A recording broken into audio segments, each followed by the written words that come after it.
Okay, hi everyone. Good evening and welcome to today's session. Um, Happy to have you all again today.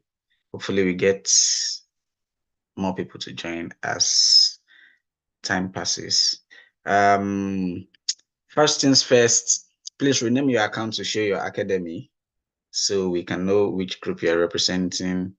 And I see that, oh, David, you're not connected with your audio and you will likely not be able to hear us.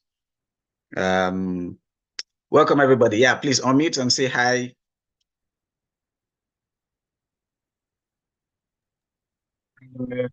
Ethan. How are you? Hi, my name is Ibukun. Hello. Good evening, everybody. Great, Good evening, team. Oh, And good Good evening to you. evening. great. Thank you, thank you, thank you. So before we continue, please go to your groups and do one more round of reminders or one more round of reminder that we are live on YouTube and on Zoom. I mean, I would also share the YouTube link now so that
so by 8:05, we are going to go into the session fully. So just welcome. Meanwhile, in the chat room, just introduce yourself, name and your academy.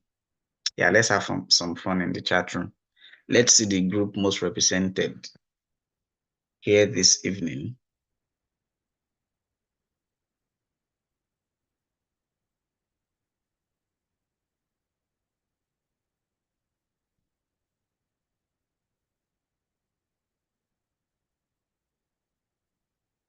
Someone's name is the Commandos.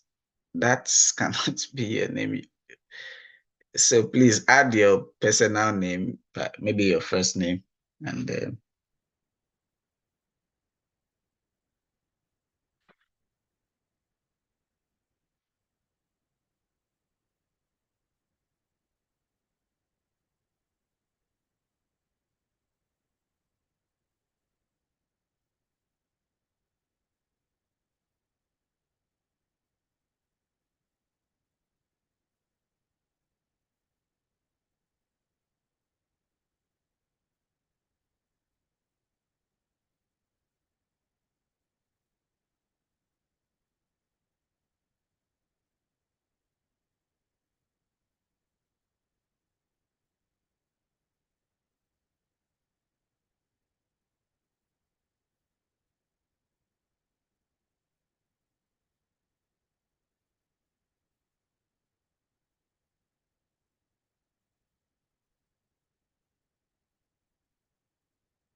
Okay. Hi again, everyone. We have a larger house now. I'll just quickly go to the chat room. Oh, sorry, Mayowa. We were silent for a while there. Did I just see plants for the planet? Who wrote plant for the planet? Chibuike Victor. Ah, a man is lost. Chibuike Victor, you are from the Sages.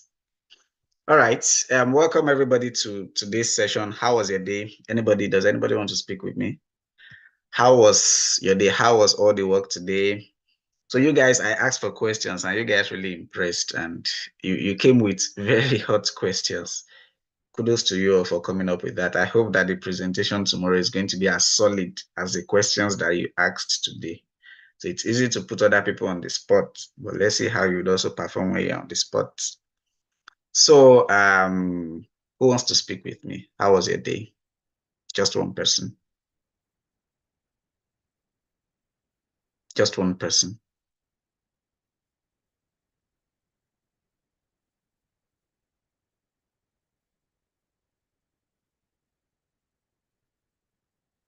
Nobody. Oh, okay, okay.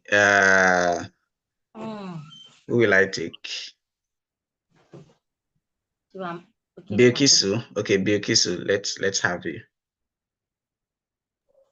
Okay, hi everyone. Good evening. My day was pretty chill. It was sort of low key during the day, and then this night has all the energy and fire, and I'm really excited about the session today. So, thank you. Yeah, thank you, Biokisu. Oluwafemi, I saw your hand up too. Let's have you too. All right, good evening, sir. So my day went well, though it's filled with a lot of activity up and down, work here and there. But at the end of the day, it's ended up being a fulfilled day, and the day is still on. Thank you. Great. Oluwafemi, are you one of the politicians I have identified so far in the homecoming? Well, it's difficult to answer that question because don't worry, you don't need to answer. Yeah, that's a political response. That's all I. Okay, great. So we just get into the evening. You all know what we are in for today.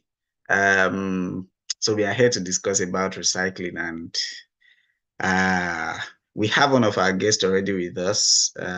He was here before all of us, practically before the rest of you. So his name is Victor Okunola. I remember some of the comments on the group when we posted the flyer and how you guys were like, oh, both of them are Victors. I think that was something I found very interesting too when I learned that they were both named Victors. And so if your name is Victor, that means you're made of great stuff. I know we have a Victor in the academy.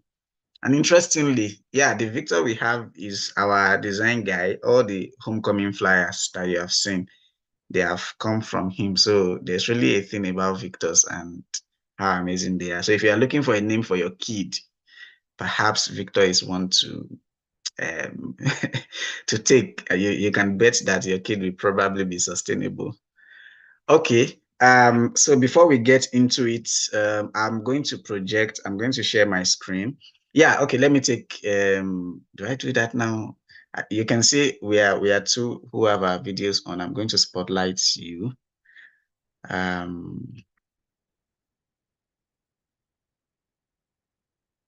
Think I just okay, yeah. Yeah, hi, Mr. Victor. Can you confirm you can hear me? Yes, loud and clear. Good evening, everyone. Awesome, awesome. So yeah, get yourselves a Victor. And perhaps if you're a lady, if you have anyone asking you out and one of them is named Victor, there you have your answer. That's on a lighter note, please. So I'm just going to share my screen and yep.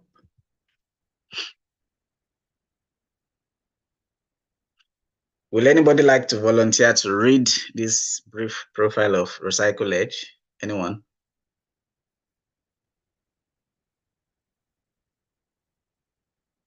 If you want to just unmute and read. Yeah, let me read. Please go on. Okay. Recycle Edge is a social enterprise focused on promotion of environmental sustainability through activities that include environmental advocacy and the major empowerment in strategic communities of Ibadan, Oyo State. Recycle Edge, since its establishment in 2019, has recovered to the tune of over 100,000 tons of plastic via projects and initiatives established to promulgate the green and plastic-free environment. Thank you. Great. Thank you very much for reading that. Yeah, so that's a brief about Recycle Edge, and I know this is a very humble representation of Recycle Edge and all that they have been doing in recycling. Okay, I'll just stop sharing now. So we come back to you. Welcome again, Mr. Victor Okunola. We are still expecting the other Victor, and yeah, we hope he will join us soon. So, okay. Yeah, so Mr. Victor, please say hi again. Hi, everyone. Yeah, do you want to maybe introduce yourself a bit to us? Okay. Good evening, everyone. My name is Victor Oknola, and I'm the co-founder, executive director of Recyclage. I think that will be all for now. We've done introduction of what Recyclage is all about. So I don't think only if you want me to go into my own profile, which I think is not necessary. Yeah, so I would like you to go into your own profile, but before then, you pronounced it recyclage, and I have been pronouncing recycle edge. So what's the correct one? The correct one is recyclage, basically. Recyclage. Okay, so not recycle edge. Thank you for that correction. Yes. Okay, so yes, please tell us about yourself. Maybe your background would also be a point of inspiration for somebody else to take up a sustainable act. So okay, so thank you very much. Yeah, like I said, my name is Victor Okola. I had my first degree in industrial chemistry from Cross State University, and I also had a second degree from Caleb University in Lagos in finance. So I had a switch as regards my educational background. Why? Because I realized that practicing industrial chemistry in Nigeria is not really a worthwhile thing. And is it fortunately or unfortunately now, I was able to land my first job in an audit firm in Lagos. So as a matter of fact, I had to, get some courses, that would make me suitable for that role. Of course, doesn't mean that I do not really like, the first degree course anyway, but because of the situation of the country, I just had to add a switch. And of course, I've always been a business person, always wanted to, do more of economics, finance, and business administration. So I decided to opt for a second degree in finance. Also had a BSc in business administration, actually. And I'm processing a PhD in banking and finance I'm also a CIBN what's it called now? I'm a CIBN associate member. Also planning to, ride my Icon and all that. So it's more of business for me now, basically. Thank you very much. Okay. Yeah, thank you. Thank you. So I think, yeah, that's a very beautiful profile. I mean, you're very grounded in the finance world. So I was hoping that I'll get a little bit of background into how you now came back into, or how you became an environmental person, or somebody who is in the recycling business, setting up a recycling firm with the other Victor. Oh, thankfully he's here with us now. I can see his video. I'm just going to spotlight him also, so we have both of you. And he's a Manchester United fan. Oh. Okay. So welcome. So how do we even differentiate it both now? When I say, if I ask questions, how do I differentiate who would answer the question? This Victor or the other Victor? Okay, Okunola Oyejide. Thank you. Thank you. Yeah, just say hi to us, Oyejide. Thank you. Very good evening to everyone. I hope I'm audible and clear enough for you to hear me. Very audible. Very audible. My apologies for coming in behind schedule. Yeah, totally fine. Thank you.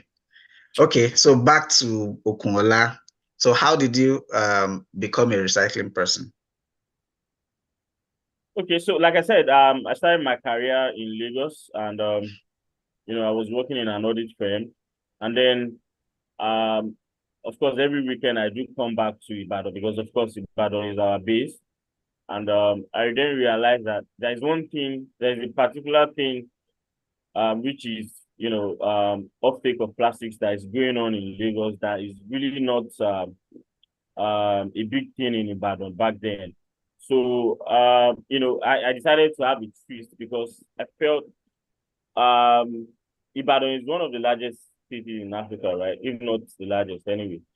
So I felt like Lagos is more of, more, how do I put it now? Like, Lagos is really engaged in waste management compared to Oyo State. So I felt like, I think it's better we have this kind of setting back in our city. And of course, everybody knows Ibadan to be, back then, one of the dirtiest city in the world. So, the idea was to change the narrative. And part of the idea was, okay, what can we bring on board? And then we decided to say, okay, let's look at how we can, curb, improper waste disposal within the city.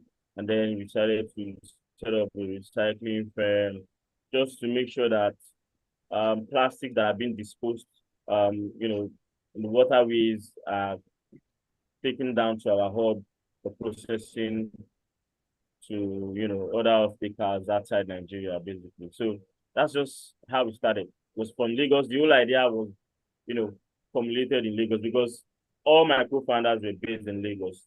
We all had that idea and decided, and we are all born in Ibadan. So we decided to, like, come back home and, do something great for our city. Yeah.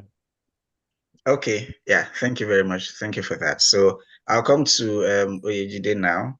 Welcome once again, and like we did with Okunola, please tell us a little about yourself outside your personal profile, what you do, what you have been into, and how you got into recycling.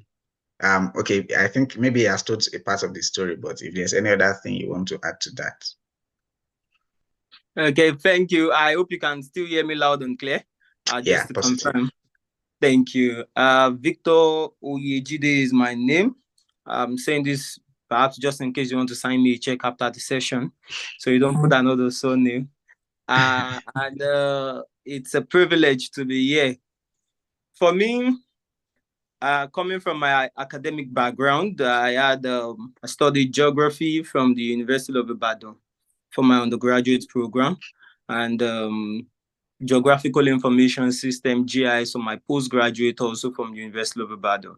So I've been in that environmental space from the knowledge of geography, talking about physical geography, human geography. The environmental space is one area that is quite key to us. There are quite a number of discussions around climate, around the weather variation, weather patterns, waste, flooding. We talked about hydrology, water management, quite a number of things within that that the academic environment exposed me to. It was a major leap for that interest within the environmental space. And along the line, coming into postgraduate, taking using GIS as a tool to solve some of these environmental pollutions, environmental waste, environmental challenges that we experience. GIS is a major tool, and is one of the reasons why that consideration to take that and to focus in that space. While during the undergraduate program, I am this type of person that is also passionate about humanitarian space, the humanitarian service, community development. I joined the Junior Chambers International, a non-governmental organization then. And fortunately, I was serving as the director of community development at some point. At that time, we're still talking MDGs, Millennium Development Goals. So I did quite a number of projects, at least one project in some of the MDG goals, the MDGs at that time, about 8 of them, going in for cleanups, exercise, going for blood donation drive, just seeing how we can do targeted projects around the MDGs. It was at that time the MDG was gradually rounding up, or we were rounding up to transcend into the SDG. But this was part of the drive. This was part of the interest to say, yes, we can do something within the environment. And putting all these together, the knowledge within the academic space, the humanitarian development, humanitarian service, learned from GCI and quite other organizations I volunteered for at that point, helped together to say, oh, there's a vision, there's an interest in this space. And fortunately, let me say, myself, co-founder, and others, we are childhood friends. So we brought ideas together and put our heads together to say, yes, let's. Apart from being a co-founder of the brand of Recycle Edge, I serve as the director of community, the director of partnership and sponsorship. So everything partnership and sponsorship is one key area. We started 2019, and fortunately, we've been doing quite well. We got been able to get quite a number of funding support from partnerships, sponsorship, got Tony Lumelu grants, and a number of things that helped us transcend to where we are currently. And 4 years plus of operation, I think we are doing our bits within our immediate community to see how well we can make significant and sustainable impacts. Okay, yeah, thank you very much. That was very insightful. Introducing yourself already gave us some level of insight. Thank you. And it's interesting to hear that you have been childhood friends. And so I think this negates the popular, well, maybe it does not. That what I wanted to say is the Yoruba adage that says 20 kids cannot play for 20 years. I mean, yeah. Back gone were those days actually. Now, even the internet is a leveler now. So at least we can stay connected for as long as possible. Really good to hear that you are childhood friends and you've been able to build this recycling firm together at this point. So from how you both introduced yourself, is it safe to assume that Okunla is the business person for recyclage and you are the environment person? Or do you both have a strong level of vested interest in the environment? So for you, from how you introduced yourself, it's clear that you have a background closer to the environment, and maybe that spurred you on into having this recycling firm. But when Okunla introduced, he spoke more about finance and all that. So were you like the environment person, and did he come in as, okay, as the business person, maybe let me manage all the business part of it and all that, and you manage all the environmental part? Is that what it is? Thank you. The reality is when getting involved in a project, we have individual strengths and we have weaknesses.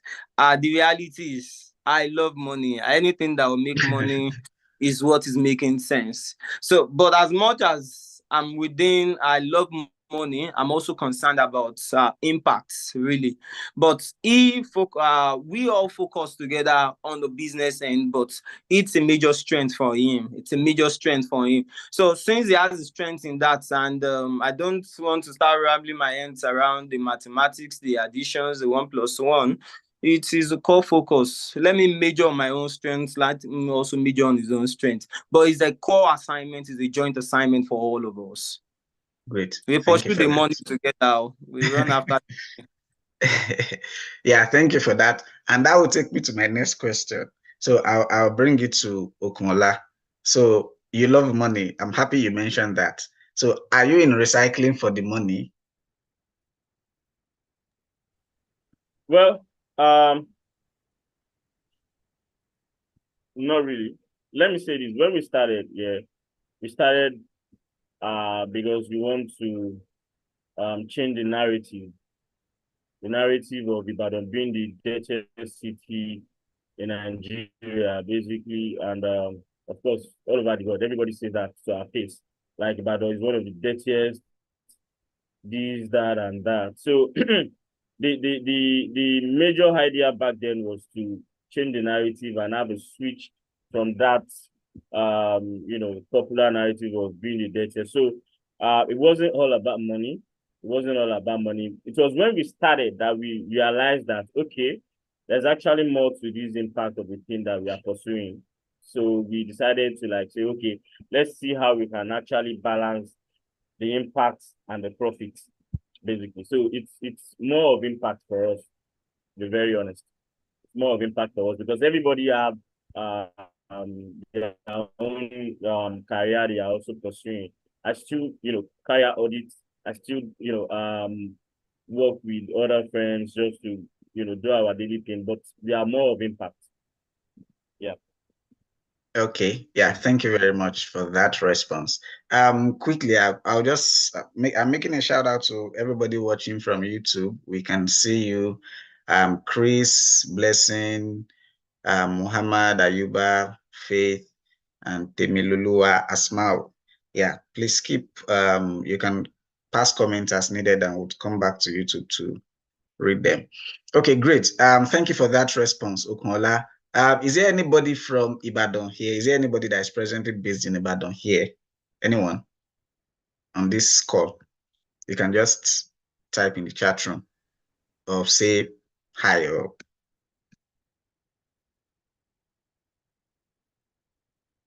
Oluwafemi. Okay, great. So, Oluwafemi, do you know about recyclage? Have you heard of recyclage before in Ibadan? Adura Agbemi. Not really, sir. Not really. Okay, but you have heard I about just them today. relocated to that, so I might Oh, not okay. have privilege today. Oh, okay. Let me ask someone else. Hallelujah. Have you heard about recyclage before now? Yeah, great. So we have evidence. Okay. Okay, so I'm coming back to you, Ejide. So how has it been running a recycling firm? We have established that impact was the major driver to starting the firm, and the business arm of it was also built so that it can continue to run. So it's just testifies to the fact that to be sustainable or to make impact, there's need for finance, there's need for money. So how has it been balancing wanting to really make impact and also wanting to keep the organization alive? Have you been making profits? Let me just ask, directly. Have you been how profitable has it been, or have you been throwing more resources about around trying to make sure you're doing the real work of retracting plastic from the community, or it's been easy to make your profit from all the operations? So just give us an overview of the challenges So we have if been you're facing. asking me how much profit are we making, I will ask you if you're an investor. Do you want to invest in us? Because you are asking for our profit margin, so you probably want to give us more money and get involved. Okay. So coming down to speak about this, the reality is it actually boils down more to largely to impact for us. Talking about when we started, for about 2.5, 3 years, we were using more of our own personal funds and personal resources to actually pilot and project the brand. The reality is, I think not until about a year plus ago before we truly and visibly came to the limelight, before we got that high level visibility. But before then, when we were still really upcoming, so to speak, we did a lot of things with our personal facility. Many a times we go out, people call us for, oh, come and pick up this place. We go with our personal cars. Just like you mentioned, some of us were actually also involved in some other lines of career path. Also, we also have some other kind of career paths that we've actually charted. So we had our personal jobs. We had other jobs that we're doing apart from the environmental space. So we bring in our personal resources to be able to see that we can project or catapult beyond our current reality as it is.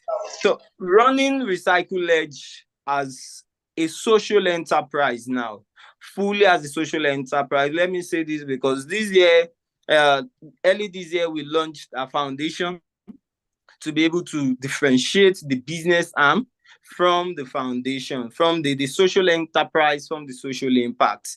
And before now, we've been managing the two together, using the social impact, the social enterprise from the two ends. So when we go for cleanups, when we go for some of these other projects, we gather all these plastics and still see how well we can now bring them for the social enterprise end. As much as we've taken them off the streets, taking them off the waterways, and all, we still bring them down to our space for subsequent phase of the recycling value chain.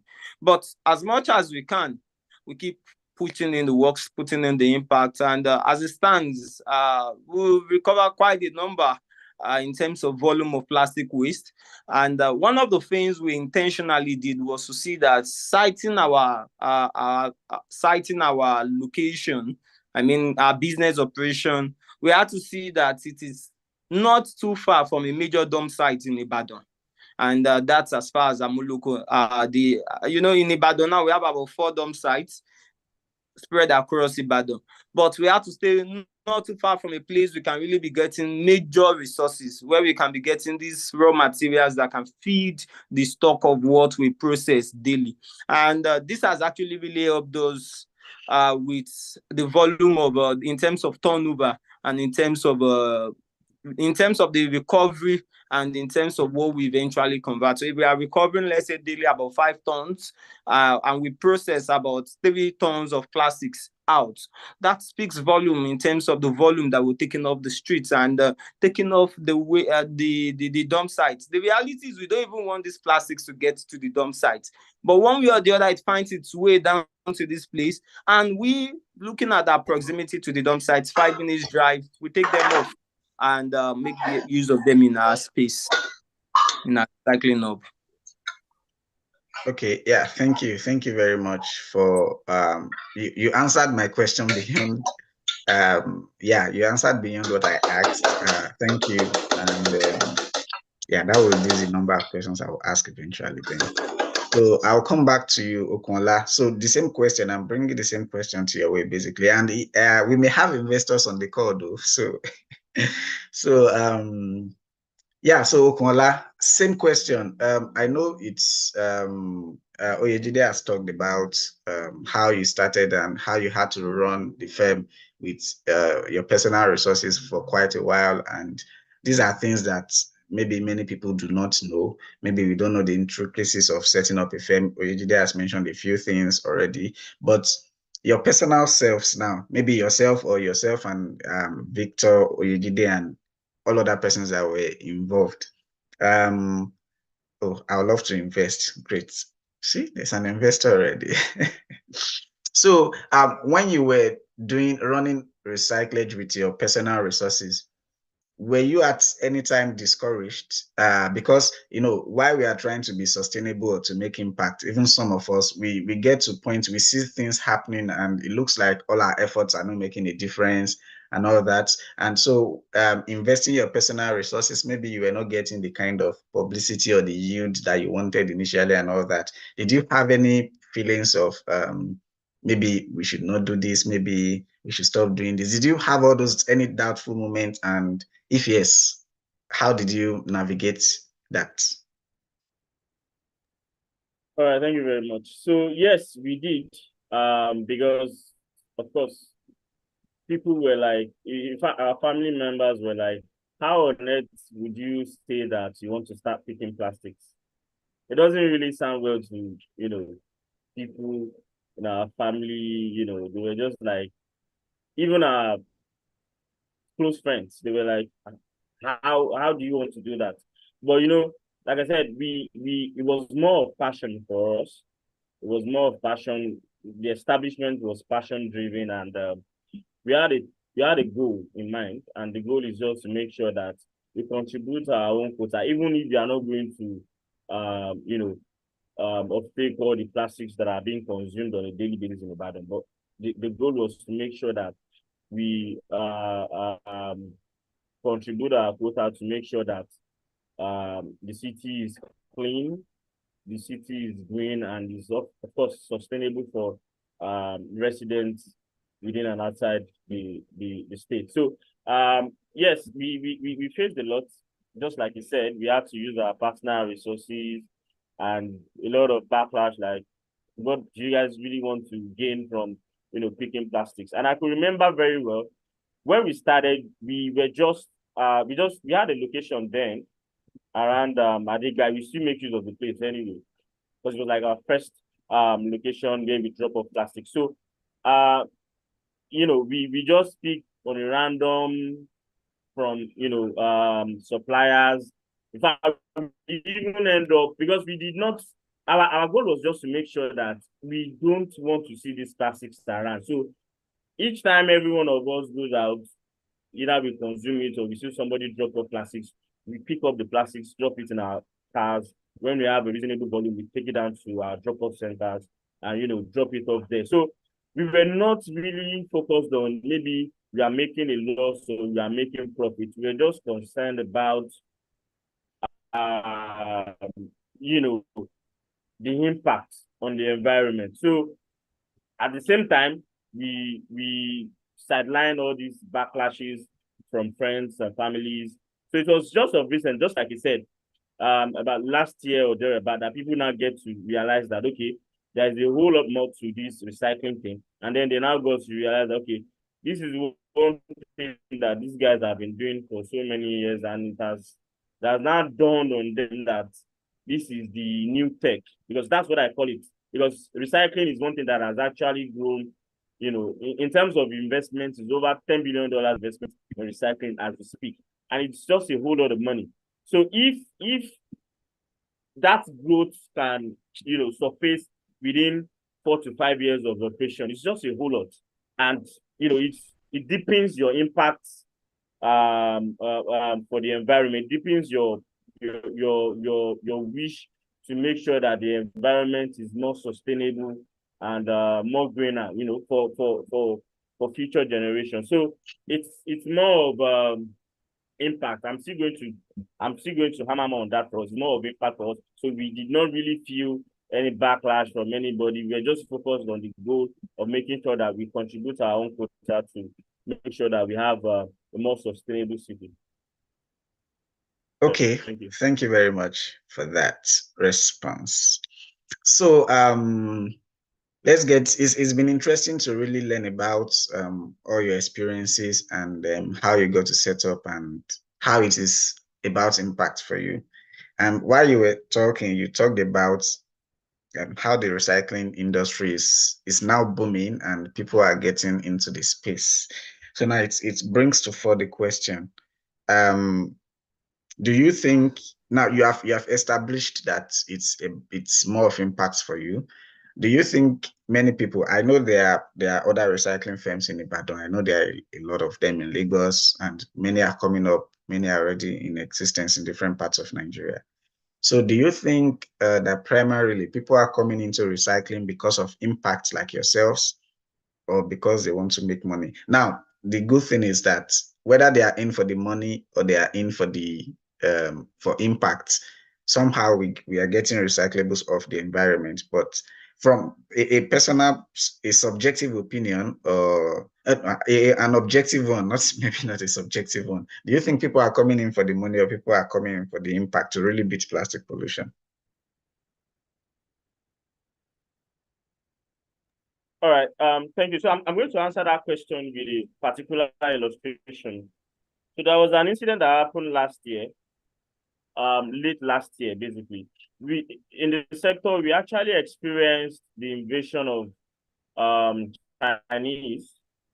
We experienced the invasion of Chinese off-takers who are actually buying at a very high rate. And then we realized that the newbies coming into the sector could not withstand the pressure. So it was a clear evidence that people are actually coming in for the money, because when people started back then, in fact, even early last year or say 2021, you see a lot of people rushing to say that they want to establish a recycling firm. They just want to start aggregating. They want to do the business and all that. But they forgot, to understand the nitty-gritty of, setting up a recycling firm. So that last year, we realized that a lot of companies, a lot of recycling operations, organization in Ibadan, for instance, were actually phased out. Why? Because they could not withstand the pressure from these Chinese off-takers, because they end up buying directly from the source. From the source, I mean from household. You see their agents, going to household, going to dump sites, going to bars and clubs to collect plastics just to supply their company. So there was a difference between people that are there for the money and those that were there for the impact. So I can categorically tell you that a lot of people that are actually coming into that space right now are more of money-driven people. They are more of cash, the profit. They just wanted to take their own out of the whole space. And then when the challenges of maybe Chinese invasion or all these foreign company invasions comes in, you get to see that they are being phased out within few months. You understand? So it's just like that experience differentiated people that are profit oriented and those that are impact oriented. So for us, we still continue with our, irrespective of the fact that we were affected because we could not, access materials, just because these foreigners came in and started, of taking at a very ridiculous amount, and we could not bear it in terms of price. You can imagine somebody buying at 50% higher compared to what you buy. So it was just left for people in the sector to say that, okay, I don't think I'll be able to withstand this anymore, right? And then they just decide to close down their organization. So that differentiated organizations like that from people like us that are, impact driven. We stood our ground and said, okay, irrespective of whatever challenges that is currently ongoing, we are still going to, come up with projects, engage in advocacy, and it actually helped us. It was part of the advocacy that we designated that brought about the exploration of, other pickup centers that are not even aware of what recycling is all about, because we have to design another, method to ensure that we sustain the business. But of course, somebody that is just all about money would not even think of how to, explore all other, options to sustain the business. So that was a different I mean, that was one thing that actually differentiated us. The challenge that we faced last year made us realize that some people are just there for the money, and those that are there for the impact, of course, will be able to sustain the business. Okay, yeah, thank you very much, Okunla. Thank you for your response. Okay, so I'm coming to you, Oyejide. So before I have two more questions to ask, then we take questions from our participants. So remember your questions that we curated earlier. Please prepare to ask them. One or two of you would, everybody would ask their one questions first. So please prepare to ask your questions. So yeah, back to you, Oyejide. I want to ask a very direct question. And we have established that recyclage is for impact primarily. And the impact we are talking about here is beating plastic pollution. At least that's the major thing as part of the whole waste management scheme for Ibadan. Now, the question is, would you support a ban on plastic in Nigeria, provided that there are alternatives to plastic, all of those are in place, and so would you support a ban to plastic? Yeah, a banning of plastic in Nigeria.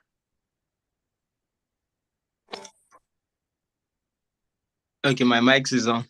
Will I support the ban on plastic? There's such a thing as return on impact and return on investment. Still speaking to ROI. Will I support a ban on plastic? When you say plastic, you are saying the 7 types or the 7 categories, whether PET, the HDPE, I guess that's what you're referring to. So if we are to look at the return on impact, largely, yes.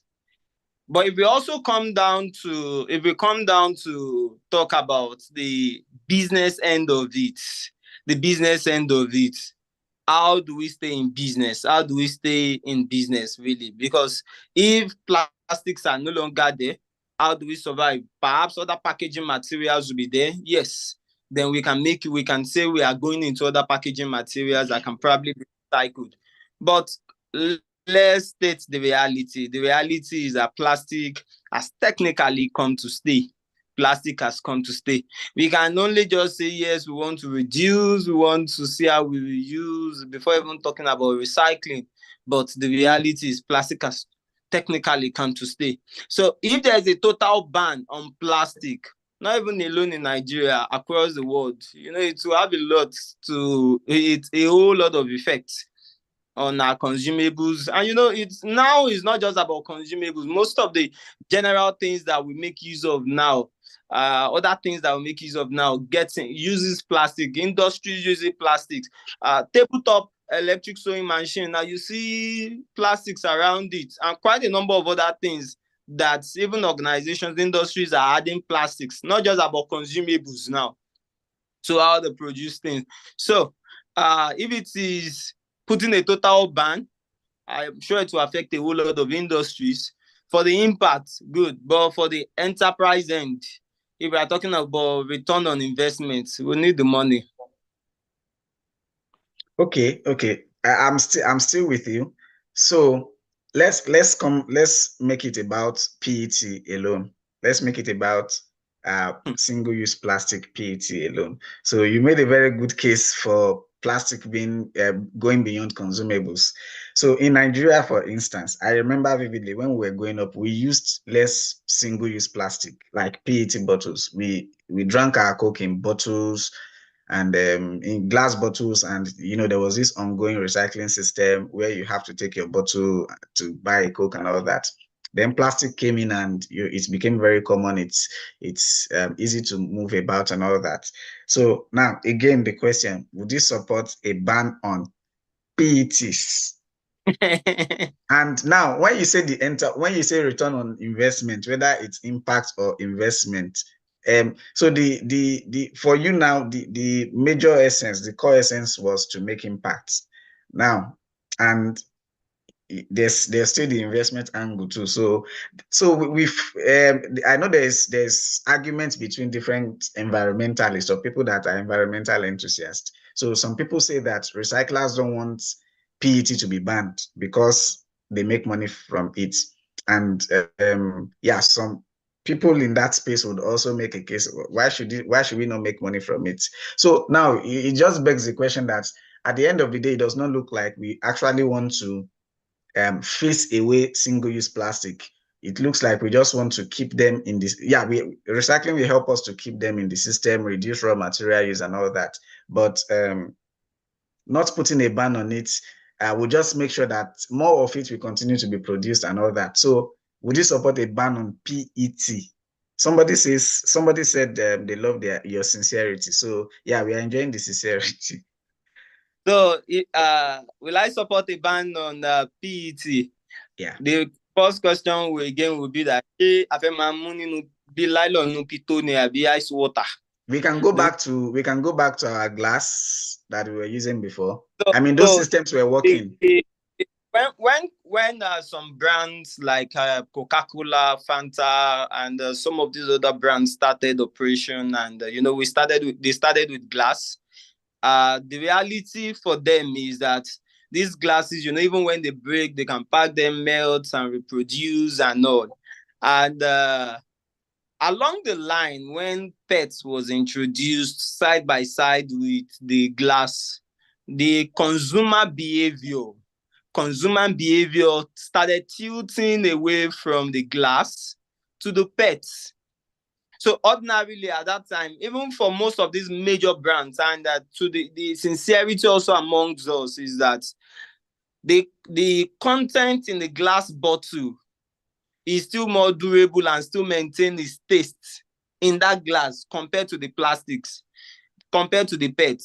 And that's why most times maybe you have some of these market men and women, when they display this product outside, they will tell you use something to cover it so that sunlight will not touch you too much. It start losing its taste and all. But if it is in that glass, actually, the taste still stays longer. The old best before still stays better. So for them, actually, the reality also for most of this packaging organization is that they still actually really prefer the glass. But within us, that the consumers, we prefer to take things on the go. And that is why the PET came. Just get your bottle on the go and continue. Get your Coke, get your Fanta on the go. Nobody wants to go back and start returning bottle to buy another one. And you know that most times this thing can break down, it can fall and break, and it's heavier actually also. But it's still, in terms of the content we are consuming, it's still the best thing. So consumer behavior actually made them to also say what? Let's gradually phase off the bottle, the glass, and focus on the PET itself. And I think this is part of what led to where we are today. If there's a ban on the PET, we will start recycling glass. We pledge us. Interesting. Thank you very much for your response. And so I honestly did not know, or I have not heard it anywhere before, that when the Coca-Cola, for example, in the glass bottle would actually maintain its taste better than the one in the plastic bottle. Because I know we have been saying that the taste of Coke is now different. I remember the Coke I used to drink when I was younger. It was more concentrated than the one we drink now. So maybe this is part of the reasons. Let me quickly look through the chat room. Somebody says, okay. So you also made a point that you think no, maybe you did not say you think, but you made a point that consumers are also important in driving all of this, that consumers drove the action of consumer companies. Yeah, consumer behavior drove companies to actually continue to use or to switch to plastic because they want something that is more handy. So that underscores that if there's going to be any change, that consumers also have a role to play. So perhaps if something causes consumers to want to go back to preferring using glass bottles, the producers would also switch to that. Okay, thank you. So Okunla, do you have anything you want to add to this ongoing conversation? Yes, thank you very much. I think people feel like if plastics is banned globally, recyclers will be phased out of their business. I do not really agree with that. Do you know the issue? The issue is that these manufacturers also love to produce using these plastics. Why? Because it is cost effective for them. So they would rather go for something that will cost lesser compared to, what will cost them more. So I think what we should be talking about is the ban on single-use plastics. So if we decide that we will no longer, produce virgin plastics, whatever. Okay, say for instance, Coca-Cola is producing 1 billion plastics annually. There should be policies or regulations to mandate Coca-Cola to make sure that they collect the plastics they are used, right, and recycle them. Recycle them to produce. There's something we call engage another company that is into bottle production and send it over to them so that they can repackage their material. I think that's one thing that we really need to look into. Now, the problem with that is the fact that producers have found the production of rPET quite expensive. So this whole thing is not just an issue for producers alone. Neither is it for the consumers alone, nor the recyclers. I think it is something that actually involves all stakeholders. And stakeholders, I mean, government also needs to be carried along, because it's unfortunate that our government does not really even understand. Maybe it's only Lagos State that really understand what waste management is all about. Because technically, if you check through all the states that we have in Nigeria, it's only Lagos State that is practicing proper waste management. Not so proper anyway, but they are really keen on, managing their waste compared to states like Oyo State, state like Kano and the likes. So we really need to look at how we can ban single-use plastics, not plastics. So if you ban single-use plastics, then government should now look at how these producers can effortlessly make use of the reprocessed plastics for their packaging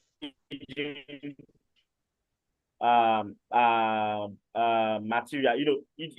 We need to switch from that banning of plastics. I don't think it's not because of maybe because we are making money from it. Of course, the reality is that manufacturers that are producing cannot switch from the fact that plastics is cost effective for them when it comes to production. So because government is like it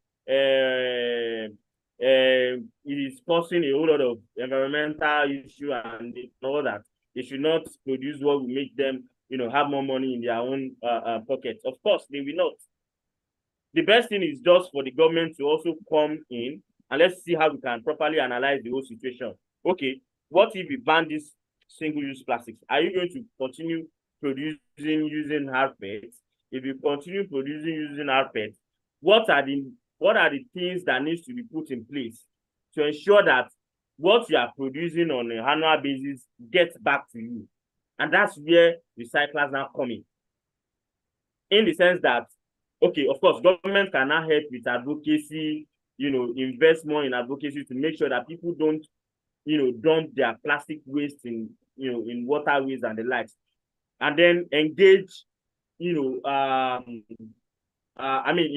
more in recycling businesses to make sure that, okay, since we are saying that we are banning single-use plastics, let's invest more in advocacy, invest more in recycling businesses to make sure that once consumers are done with their products, recyclers take them up send them to off-takers that can now use them in production of another bottle. So that it won't end up being like, okay, we are producing, because Coca-Cola will come now, they produce 1 billion plastic this year. How many have they recycled? That's the question. They'll come up next 2 years because of the growing population. They'll tell you they have increased by 3.02%. And then the production gets bigger and bigger. And then you now wonder, how many is being recycled on a daily basis? So it involves both the government, the recyclers, the consumers, to, get on a drawing board and see how we can work with this plastic, because the producers will not, I'm still saying it, will not say that we want to go back to what will make us, produce more in terms of, that will affect their own profit margin. So that's one thing I think we really need to. Okay, yeah, thank you for bringing the point to the fact that we are all stakeholders and we all need to come to the drawing table and fashion a way forward. And please, for everybody listening, please know that our guests are not the enemies here, and we are putting them on the spot really by asking them these questions that, we are actually putting them on the spot, and it's very graceful of them to come and offer their insights. So don't, this is not a place to form any opinion. And really, it's, if we are going to chat a way forward, we need to be sincere and talk about the realities, whether it's for impact, whether it's for investment and all that. And so far, it's really been interesting listening to them. And I like that we have attacked this from different angles and seen that, and we have heard that everybody needs to be involved. If we are going to ban plastic or ban a certain type of plastic, we need to be involved in helping to make the whole process work, so that producers are benefiting because it's heavy investment for them. Recyclers are somewhere in between, helping to facilitate that materials that are used for packaging gets back to the producers who can continue to use them, and consumers are being taught and actually dispose their own waste or waste after they have consumed more responsibly. And the government is somewhere on top of all this situation, making sure that all of these other three stakeholders are well connected. So thank you very much. So after I ask this other question that our guests will both just talk very briefly about. So the commandos, you are going to go first. You are going to ask your question first. One question. So somebody from your team should prepare to ask a question. So yeah, the Lagos about 2 days ago banned styrofoam, and it's one of the worstest, any English like that, kind of single-use plastic. I just want to hear your general opinion about this. Do you think it's a good way forward? Do you think it's a progressive policy? Considering that, so now not just thinking of the environmental impacts, because sustainable development entails environment, economy, and social living of people. So just your general thoughts about the environmental impact, the economic impact, and the social impact that we have on the people of Lagos. So in about 2 minutes, just your views on the issue. So Oyejide, we'll go with you first. Okay, thank you. Styrofoams is one of the most useless, useless class or type of plastics that we have among the 7. And, those of us in the recycling space, environmentally, it is not friendly. Economically, it is also not viable for use. Because the reality is, how many of these styrofoams, let me use the word Yoruba, call it fuke. How many of these takeaway plastics would make 1 kg for you to say you want to recycle? How many will make 10 kg? How many will make 15 kg? And when it comes to the recycling space, if you are not dealing with volume, you cannot really do anything. You cannot make massive profits, or you cannot say you are making huge impacts. so to speak. So coming back to the whole discussion around the impact and the economic end also of it, really the ban on this on styrofoam is an answer to our prayers. It's one of the major things we've actually been really looking forward to, and coming at a time like this seems to be a good development. But part of what I shared, I was on a radio program yesterday, and I was still sharing with them that the word ban is too big for a use at this time. Perhaps that is what Lagos people understand, and maybe what Lagos people want to really hear to enforce some of these things.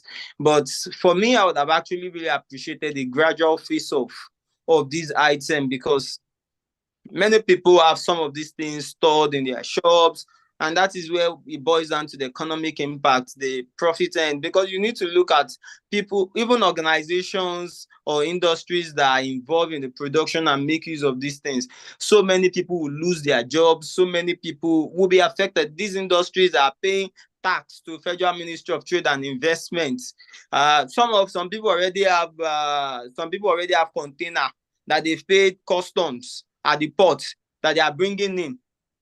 These are people's businesses. And when you just say you put a ban totally on it, and it must be effective, war against indiscipline, KIA, and the lawman should ensure the effectiveness. These things, to the reality of it, will affect the economic situation of people also. And these are concerns. So when that policy came, you could have said, oh, a short term in 3 months, in 6 months, you gradually face it off.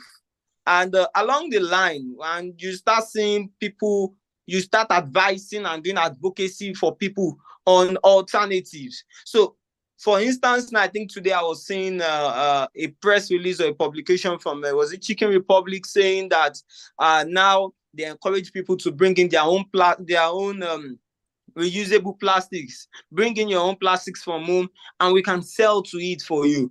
If you are saying you are coming in, you want to get other means of our other form of plastics that we used to sell, we'll be charging you more for it. And these are some of the things that people can now look at. So some of these organizations, yes, it might now start leading to people saying they are buying food in nylon or some of these other items. But when it gets to that stage that you encourage people to say, oh, if you bring your plastic from home, maybe we'll give you extra spoon of rice, or extra one small beef, or one additional chicken or something, people will be encouraged. It also builds brand loyalty, so to speak. Or if you say that when people get to come around and they come in with their plastic, or even if they don't come with their plastic, you have a branded form of plastics that maybe is branded Chicken Republic, or maybe La Plaza, or The Place, or Tantalizer. And people know that when they bring it to your space every time to buy food, they get a level of better customer satisfaction and customer treatment. This goes a long way. But really, it is a good idea in the right direction, a good step. But the word ban, considering the economic impact it will have on people, the locals, because as much as we are looking at sustainability, we also need to talk scalability and some other ends that boils down to the people. The people, the planet, are the major concerns. So if we are doing it for the greater good of the planet and the people are also not considered, might not really be working well. Thank you. Thank you. Okunola, over to you. All right. Thank you very much. I think my partner said a whole lot as regards styrofoams. I think one major issue I have with the ban is the fact that, which everyone, of course, is talking about, is the fact that there was no proper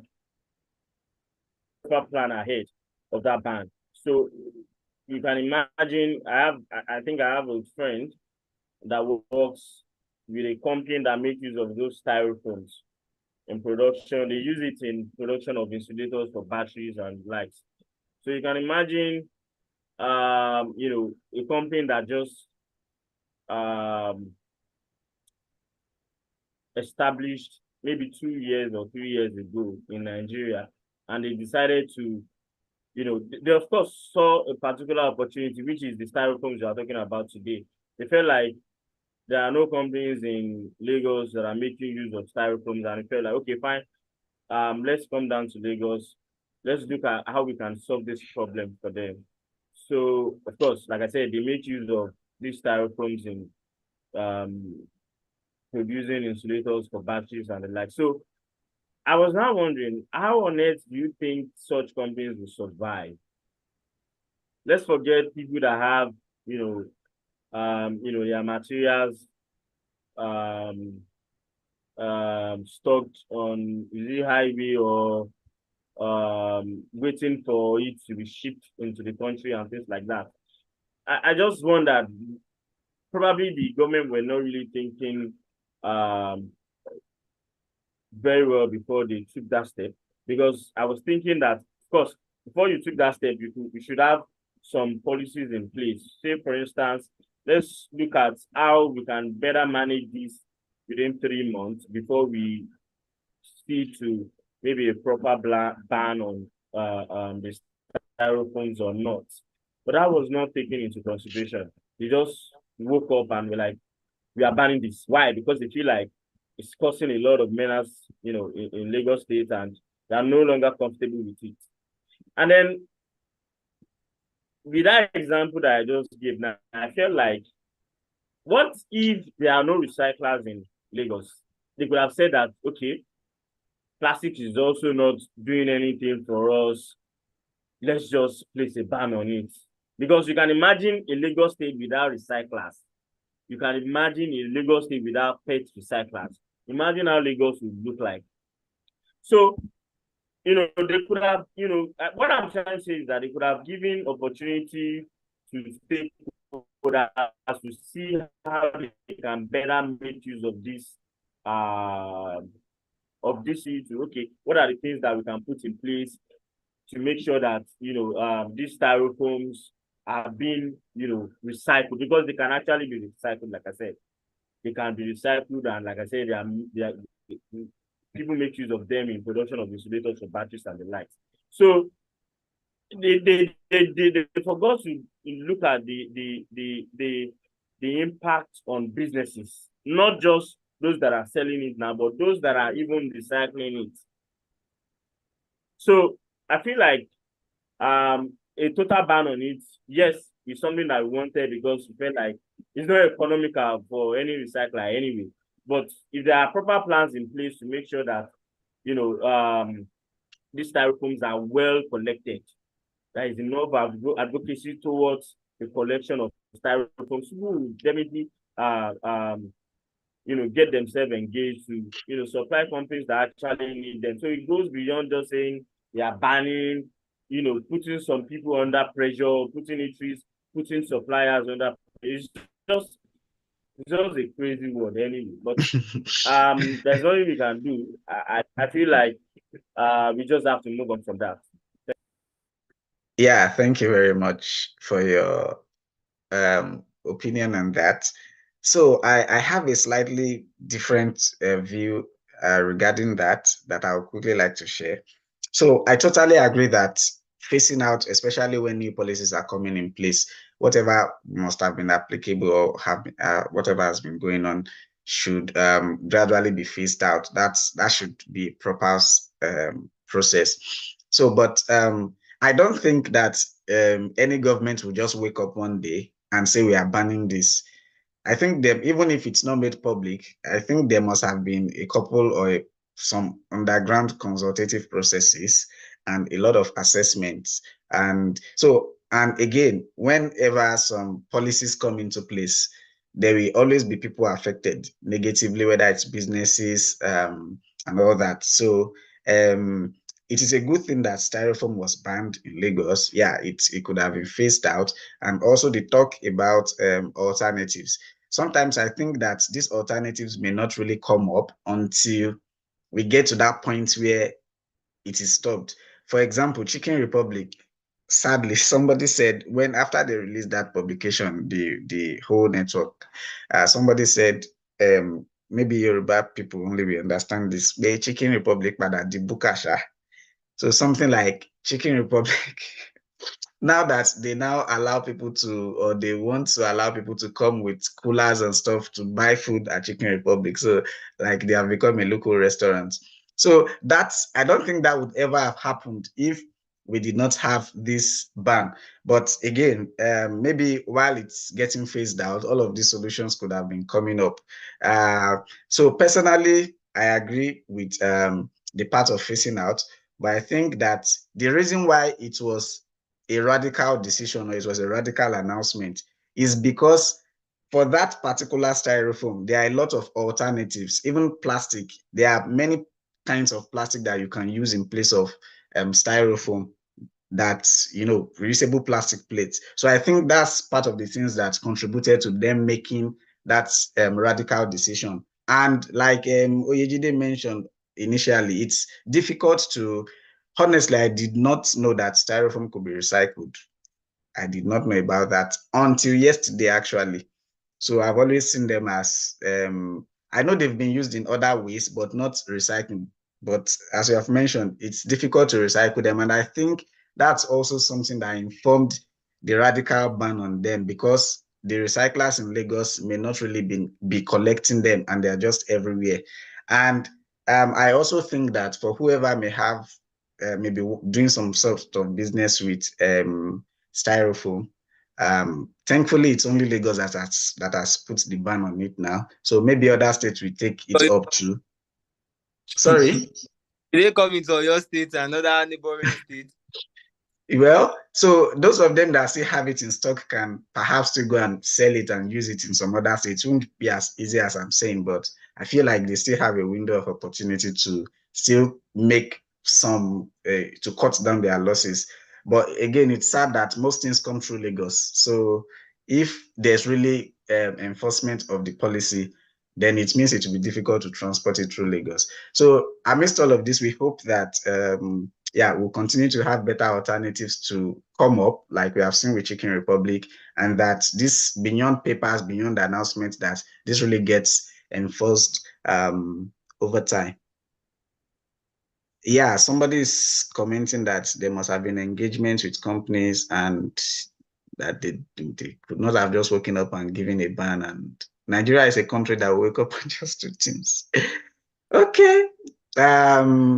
Policies have to have a helicopter view. Thank you, everybody, for contributing. Thank you, Okunola and Oyejide. So the commandos are coming to you now.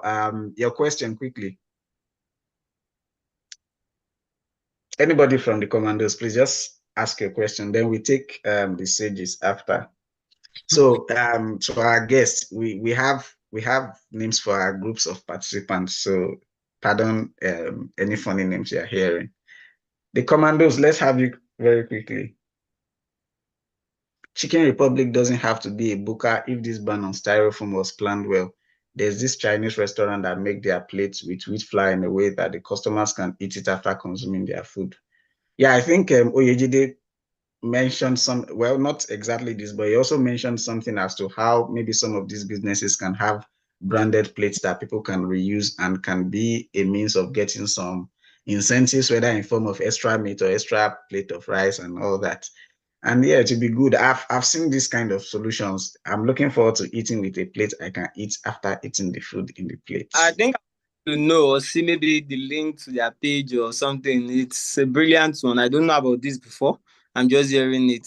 Oh, I think it's a thing. I've seen similar to how we can eat ice cream cones. So there are some plates that are made like that. The commandos, please, your question. Or if you are not ready, the sages, can we have you? I'm you actually have this ready. question. Okay, Mayo, please go on quickly. Okay, so one of it is you're asking just one, not two. Yes. So yeah, okay. So the question is, a number of us have contributed to the recycling business, somehow, either you're separating or you're keeping your bottles. So I'm thinking in Nigeria, in the waste value chain, we have collectors and then sorters and all of that. Most of them belong to the informal sector, which is not well regulated. And of course, because in that sense, is not, I also don't think that it's very profitable if it's not actually regulated, because you have a lot of balance. A lot of women, young people, they're just speaking, and there's nobody actually trying to bring the business inside of things. So my question is, how can we make it more profitable and more attractive, such that people can now live a quality life out of that space? Those two sectors, that is the collectors and the sorters, can it be made more attractive? Can it be made more profitable?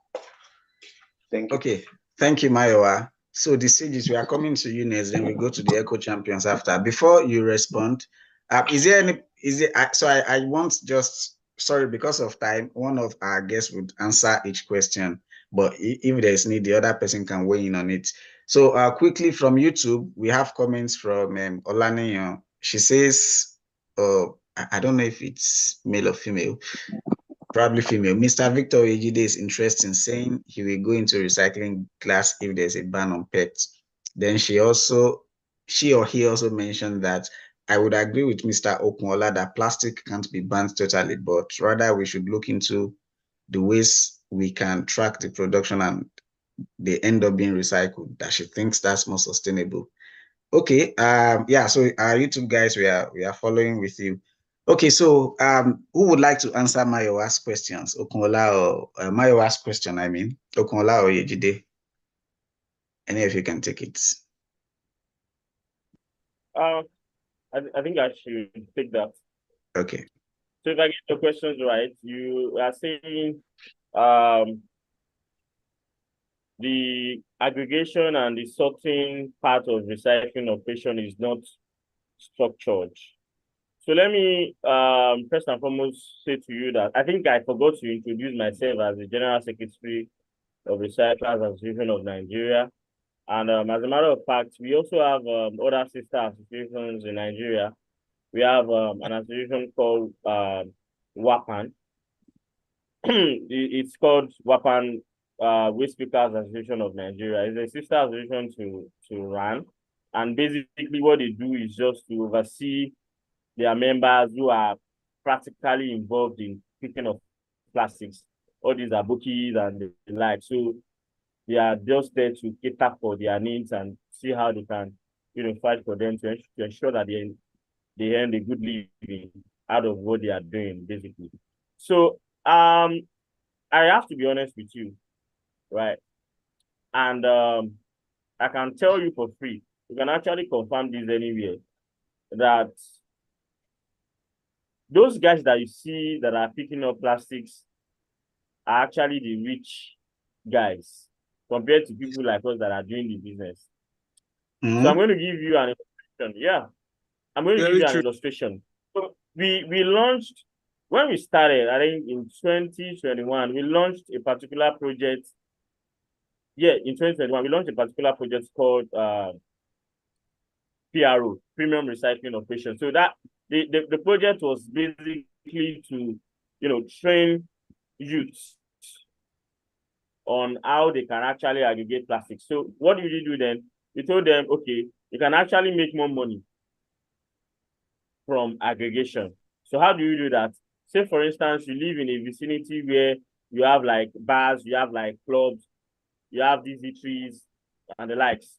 Those are hotspots for material generation. You can easily walk up to them and tell them, we train them so that they can actually walk up to the managers. These are youths that have a BSc, MSc, and the likes. And we have people that were able to like walk up to these eateries to say that, okay, I want to collect your plastics. I want to collect your waste. And what did they do? They engaged the cleaners in those places. They gave them collection nets, gave them gloves to make sure that, they collect on a weekly basis. So you can imagine if you have like 5 hotspot areas within your vicinity, and on an average, you are collecting, say, 20 kg of plastics from each of these hotspot areas. So that's about 100 kg of plastics. And I can tell you for free, 100 kg of plastics now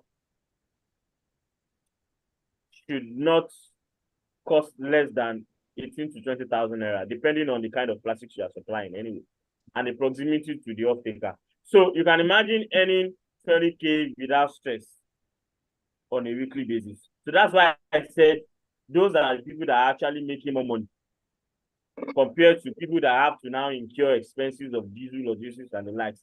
So let me now narrow it down to sorters. Sorters in our recycling hub, we have people that actually earn as high as 60K every month.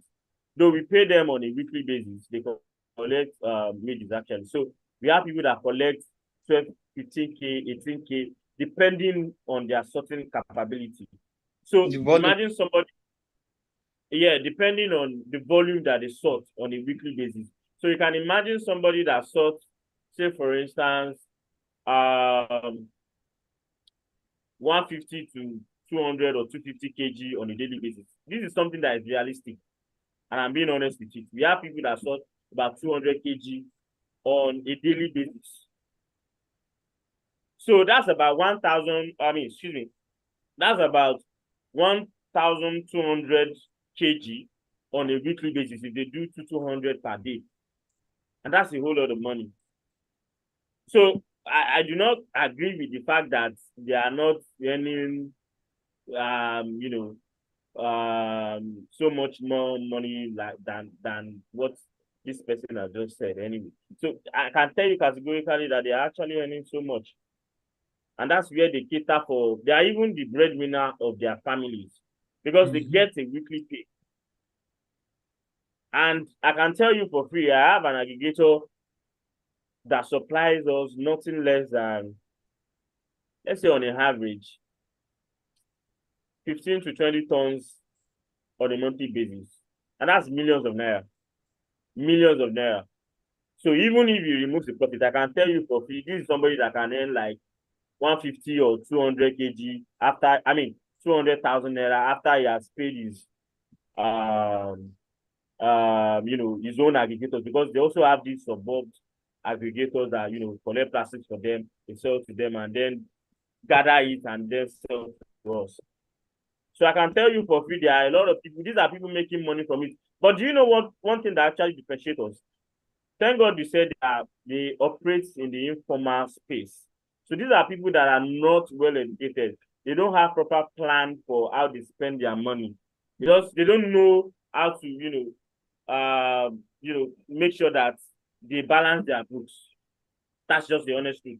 So you end up, you see all these Awusas, all these Awusas are people, in fact, they are the real deal when it comes to recycling, because you can see Awusas that can give you like 500 kg. You will just pick round. You will see them around the road walking. They will have left their, comfort zone as early as 5 a.m. picking up plastics.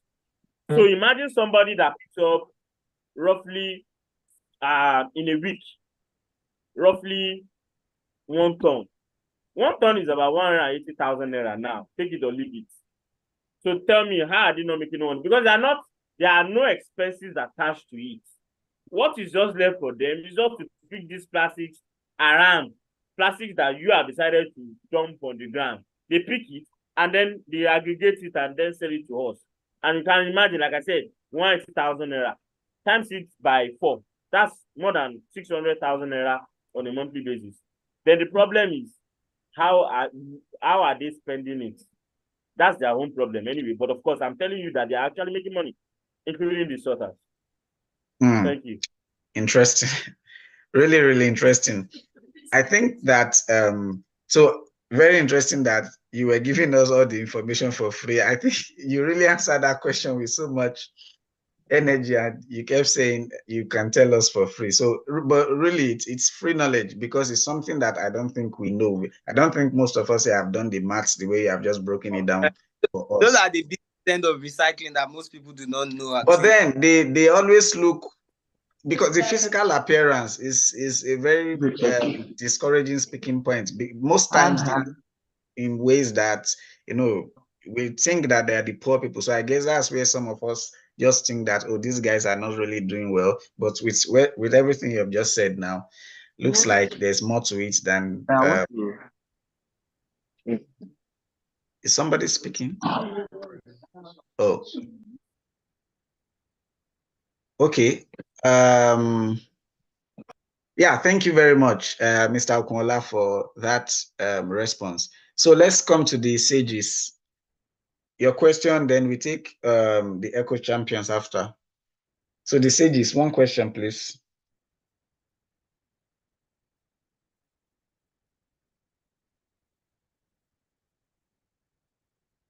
Echo Champions, are you ready then?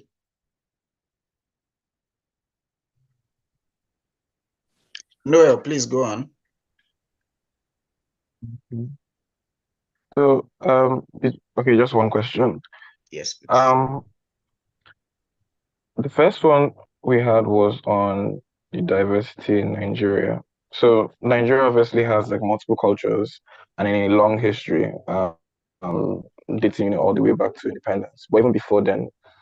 And so our question was, how can we, considering all of like the indigenous knowledge systems that we have, so all of this rich history, people with all the interactions we've had with where they live, how can this knowledge contribute to shaping effective recycling strategies as part of like a broader environmental policy? So within the current Nigeria and the government that exists, how can we utilize all these indigenous knowledge systems and the cultural influences across the various groups within Nigeria to shape recycling strategies to combat climate change? Okay, thank you, Noel. Oyejide, would you like to take that? Okay, thank you. When it comes to language and recycling, or language and coming to talk about indigenous language now and coming to talk about how it can boil down to sustainable solutions for some of this climate action or climate change discussions. It has a whole lot, a huge role to play. The reality is the market men and women on the streets do not know ozone layer, do not know if you don't start to talk to them about some of the realities that they are facing in terms of the effect of climate change, they might not be able to really relate with it pretty well.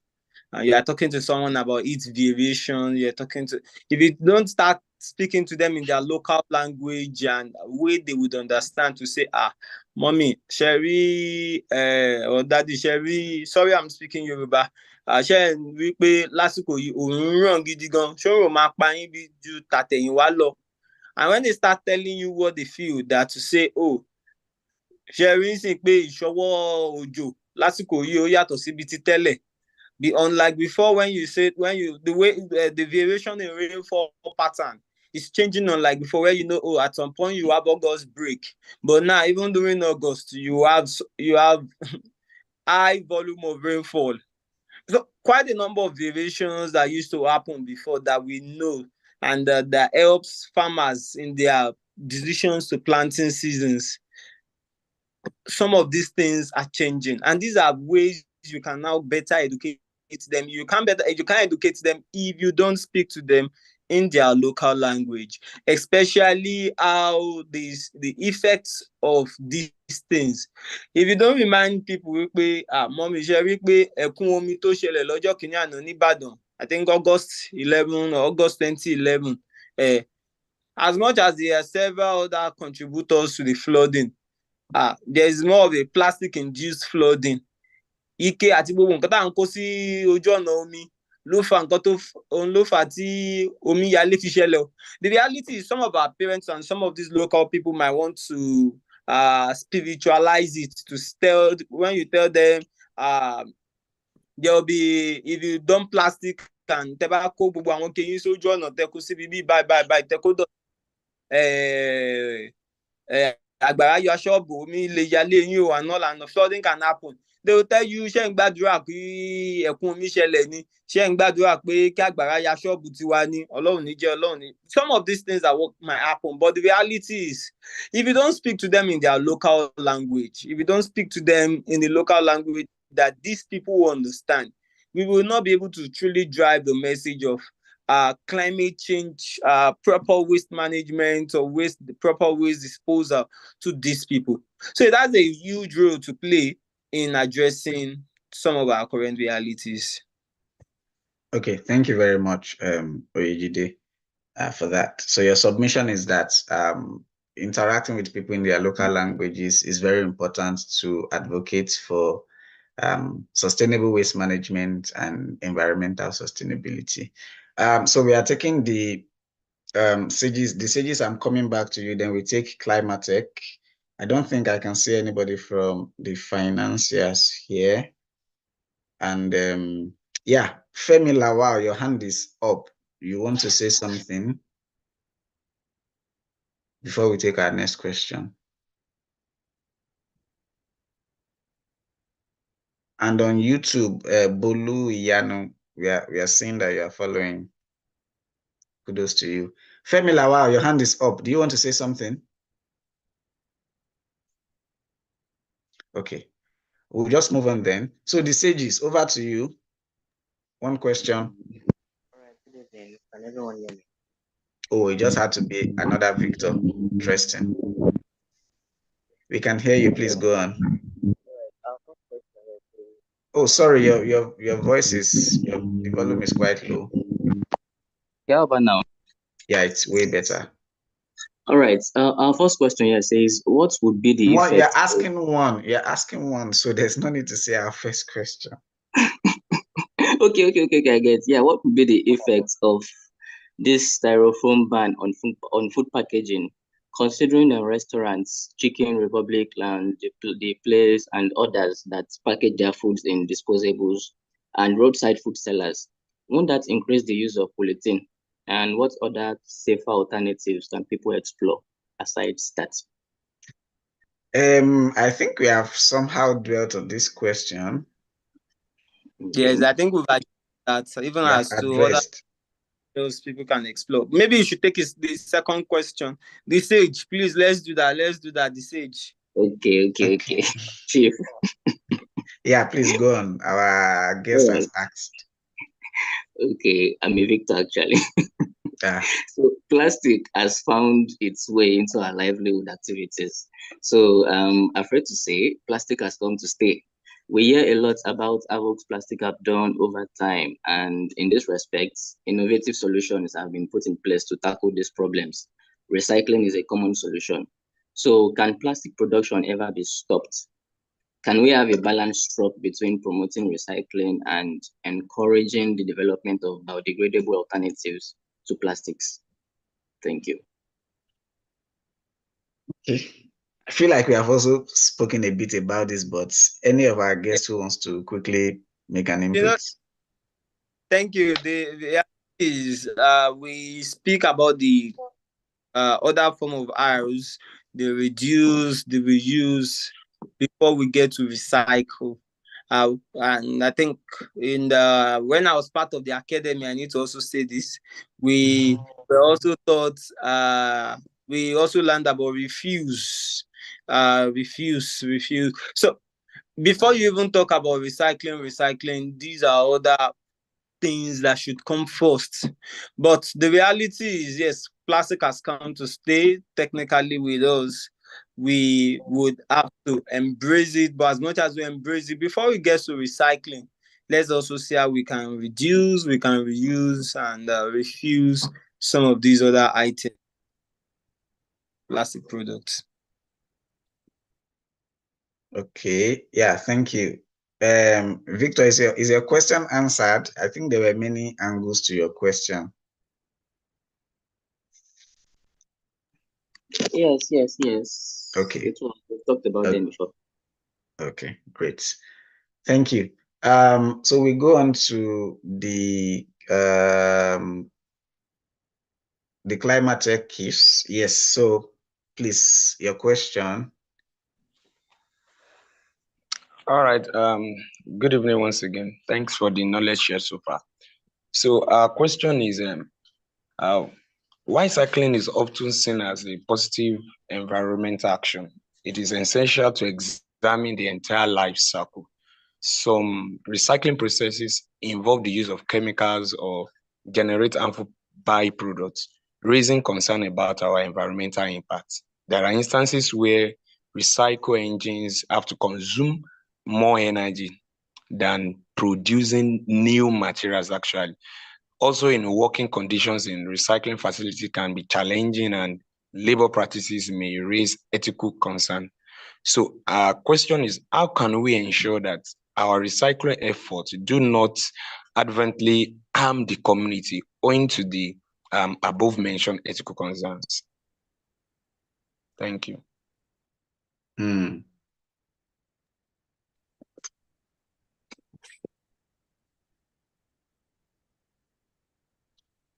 So who do you want to any of you can answer. First, Mr. Konla, go first, then I add up to it. It's actually a very brilliant question. Mr. Konla. All right, thank you very much. I think I'll start by saying that we have, like I said, I am the General Secretary of RAN, and one thing we have realized is that while recyclers are trying to say that, okay, we want to reduce waste by processing, they're actually creating more waste. And then I'll narrow this down to our operations in recyclage. If any one of you have a chance of coming down to our hub, I think we'll be glad to host you. If you get to our hub, you realize that ever since the inception of our organization, we have plastic wraps that we have garnered for over 5 years. That's because we are not, we preach sustainable environment, and we kick against, or we do not subscribe to anything that would negatively affect the environment. So I can tell you that there are some recyclers that are actually creating more damage to the environment, why they are saying they want to, keep the environment clean and safe by, processing plastics and all that. But for us as an organization, we have realized that we need to think innovatively to see to how we can curb, more waste. Why we are trying to say that we are recycling plastics. So, like I said, if you get to our hub now, you see plastic wrap that people still generate, because plastic wrap is just like styrofoams. Hardly would you see any organization recycling them. Just like we have organizations, we have off-takers, just like you said, they use chemicals in processing their plastics and all that. So the question is, how do they treat their, water discharge after processing plastics, dirty plastics, and the likes? How do they discharge those waters into? Are they treating them right? Do they have a place where they store them? Do they reuse them? All of those things are things that that I think we are actually facing. Why we are saying that we want to set up recycling in Nigeria, because I can tell you for free, not hardly can you see a recycling organization in Nigeria that are carrying out the full chain of recycling operation. Hardly can you see any organizations like that. Maybe one or two in Ibadan anyway, that are actually making use of these plastics in production of laundry routes and all that. But like I said, one major issue is creating another problem while you are trying to solve a particular problem. And that's why we at Recycled have decided to, think innovatively of how we can actually treat the waste that we still, get from saying that, okay, we want to recycle these plastics or reprocess them for aggregators, for off-takers and all other companies that we sell to like that. So, like I said, you can actually come down to our hub and see what we intend to do with all of these plastics, because it's not just plastic wraps, it's not just plastics, it's not just PET there are other components, like the plastic caps, like the plastic wraps that makes up the plastics that you also have there. So a whole lot of things are actually attached to it. But the good thing is that it is better for us to work more on advocacy and also preach household recycling. Household recycling in the sense that people should understand how they can segregate their waste so that they don't give, so that majority of these waste do not end up in landfill. Because the moment it ends up in landfills or dump sites, basically, because we actually have dump sites in Nigeria. So the moment it ends up in dump sites, it's difficult for recyclers to actually it's difficult for recyclers to now say, okay, they need to subject it to food and not wash and all that. So they end up creating another problem out of the fact that they want to solve the waste management issue. So the best thing or the best bet right now is to encourage household segregation. The moment we have that sorted, you have your plastics, you have your organic waste sorted out, it will be easy for recyclers or off-takers to come and pick up from wherever you have them, and then it will limit the amount of waste that we have on the landfills. Automatically, it will tell on producers, or those that are doing bottle to bottle. Because they will not have that. It will cost them lesser to reprocess these plastics, if you get what I mean. So I think the whole thing starts from the household. We need to look at how we can holistically segregate our plastics from our households. Segregate your organic waste from your plastics, from your metals or your cans or whatever waste that you generate. Not that you just model everything up and give it to your Loma or your Yoma to take to the landfill. So I think the best way to solve that problem is from our household. Thank you. Okay, thank you. Let me let Oyejide, you mentioned you want to quickly weigh in on that. If you can do that in like 1 or 2 minutes, we still have 2 other groups to take. You're muted. Sorry. Okay. Thank you. Apologies. I'll just do that in a very short time. I think the question is multifaceted, talking about recycling as from a particular end, talking about labor law and some other ends. So quickly, I think I'll still mention that I stated earlier on that before it gets to recycling, for us as an individual, practice the first, the reduce, the reuse, the refuse, before it comes to recycling. But the reality is recycling is still the lesser evil among these all, compared to, say, we leave it all on the streets. If we don't take it off and say, yes, we want to recycle, then it will just be lying down and it will have no economic impact and social impact. Coming down to, it still makes sense to say, yes, we want to do this, irrespective of the energy, irrespective of some of these things that I bond. So for us now, let me preach the good gospel of recycling according to the good books of recycling.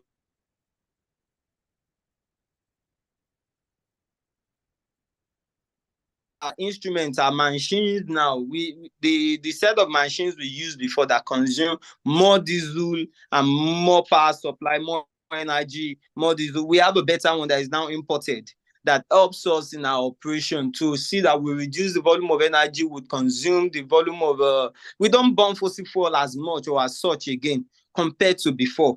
And these are all positions to see that we are more environmental friendly.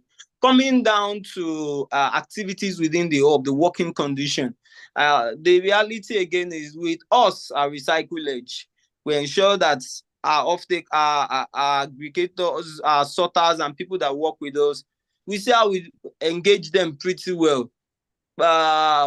Flexible working hours. Apart from that, even holiday package, Christmas, there are things they went on home with.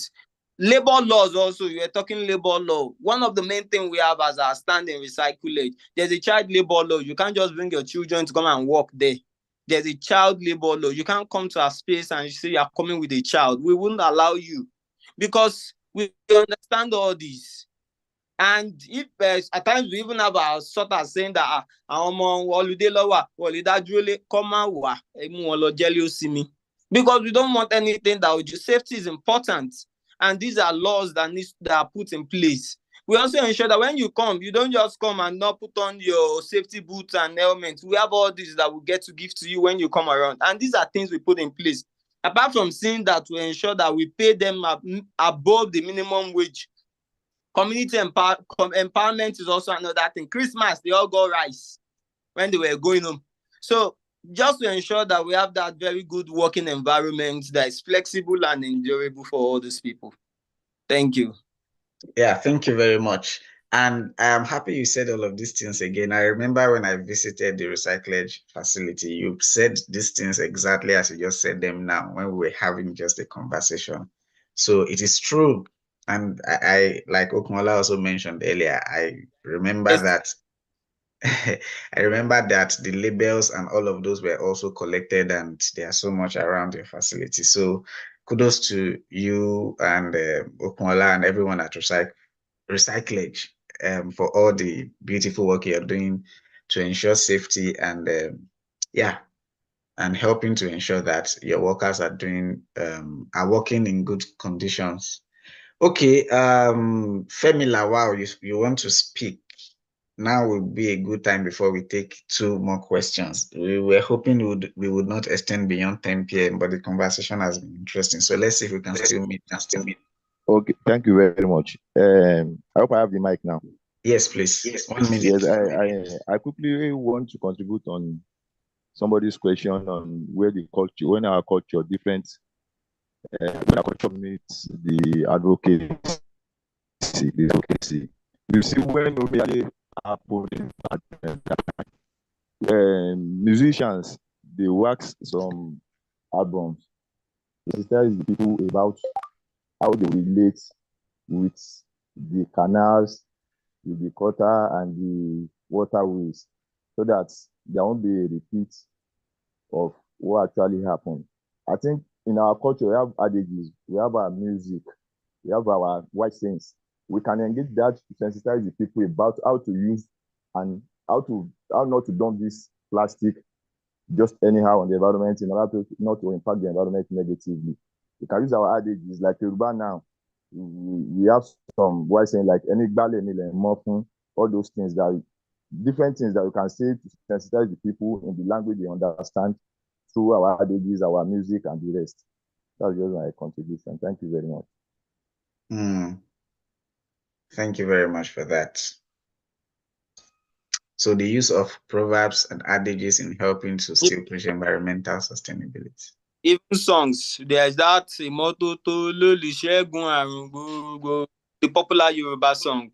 So this go a long way. Thank you for that addition, sir. Great. Okay, so Paul of the financiers, are you still here? Then we have the goats. Is anybody from the goats here? So for our guests, the goats means greatest of all time. Of course, Man U fan, you would understand. So just in case. Okay. So Paul, do you want to ask your question now? Quickly. Please go on. Producer responsibility scheme play in promoting responsible plastic use and recycling, like making sure all these producers are responsible for the end products of their stuff, something like that. Like what role does it play in responsible plastic use and recycling?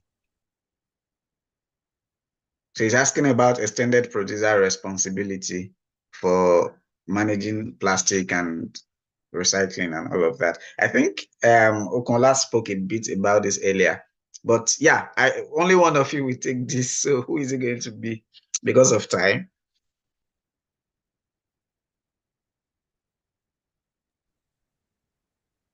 Okay, will you take that? I think if you are taking that, you should talk about FIBRA.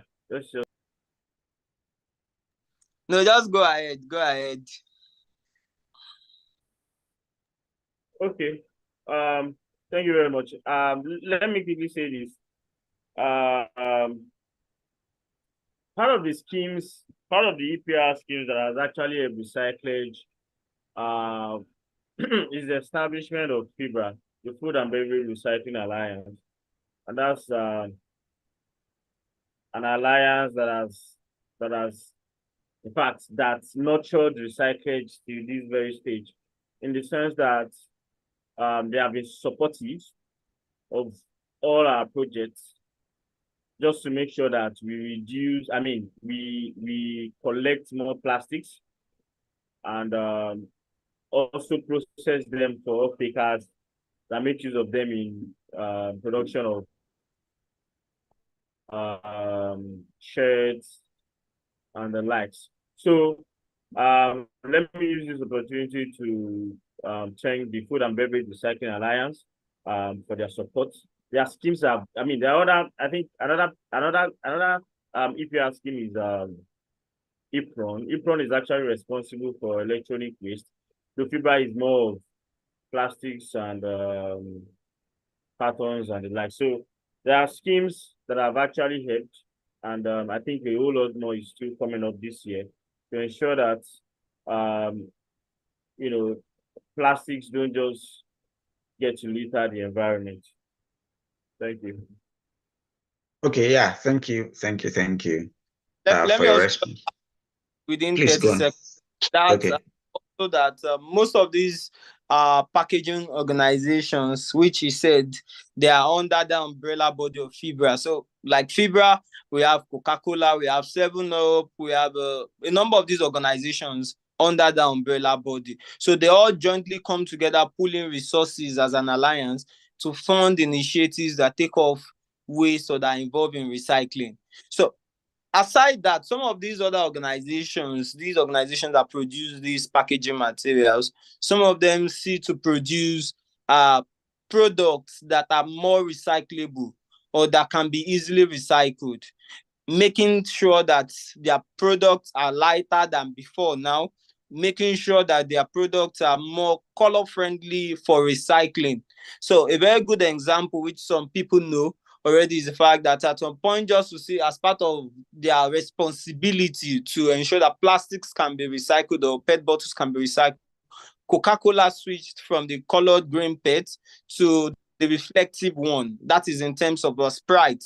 Now they no longer have that green colored Sprite. They have the clear bottle.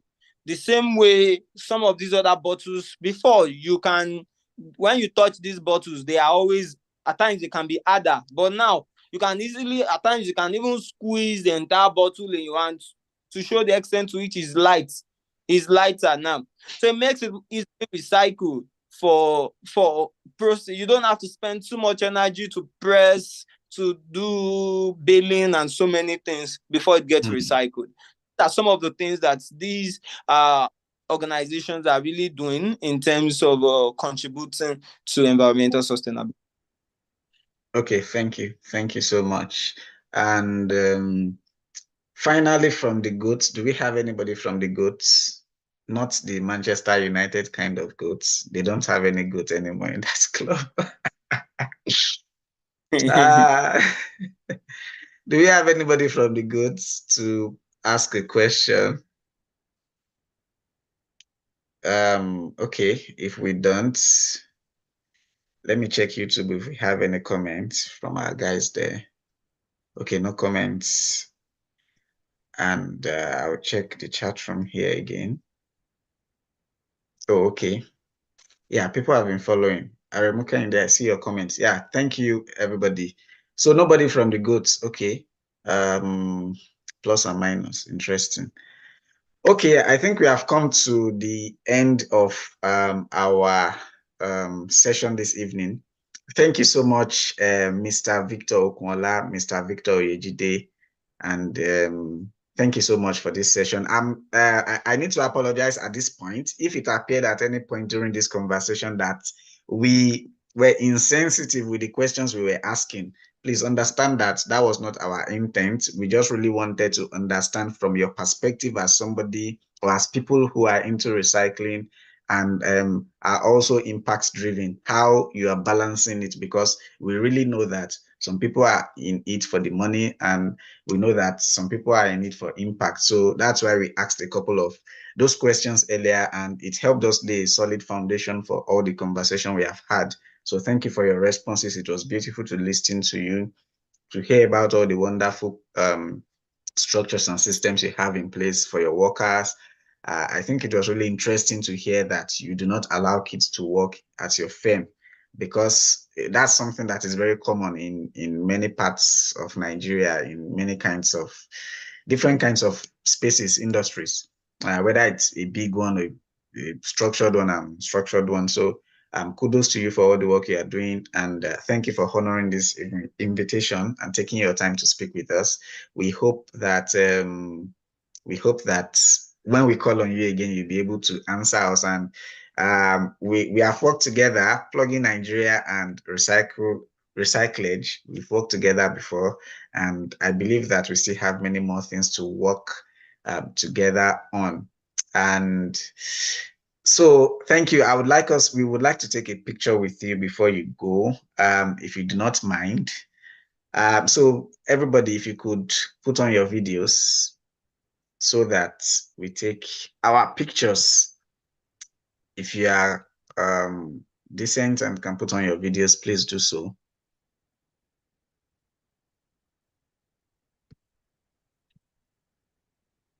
I'm just going to, please allow me to remove the spotlight so we can have more videos showing.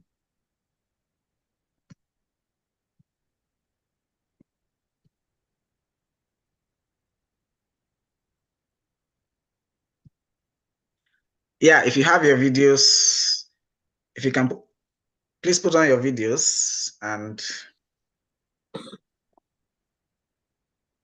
it's interesting for our participants. We have one of our judges for our presentation, our debate with us on this call. So you'll meet him tomorrow, though. Okay, so I'm just going to take a picture now. Please hold on.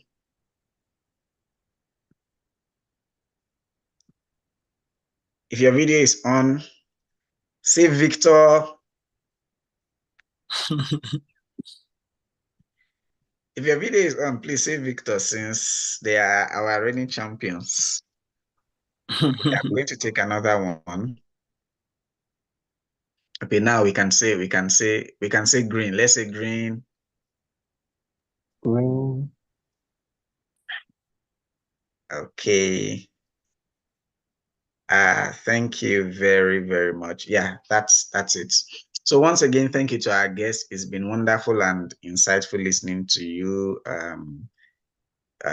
Please enjoy the rest of your evening, and we hope that for those of you that are in Ibadan, please plan to pay a visit to Recyclage in Ibadan. Plan to visit their facility. I'm sure you'll be thrilled, and you would even get to understand how recycling works better, the systems, the machines in place, the sorting and all of that. I've been there. It's a beautiful place to be, and I really enjoyed.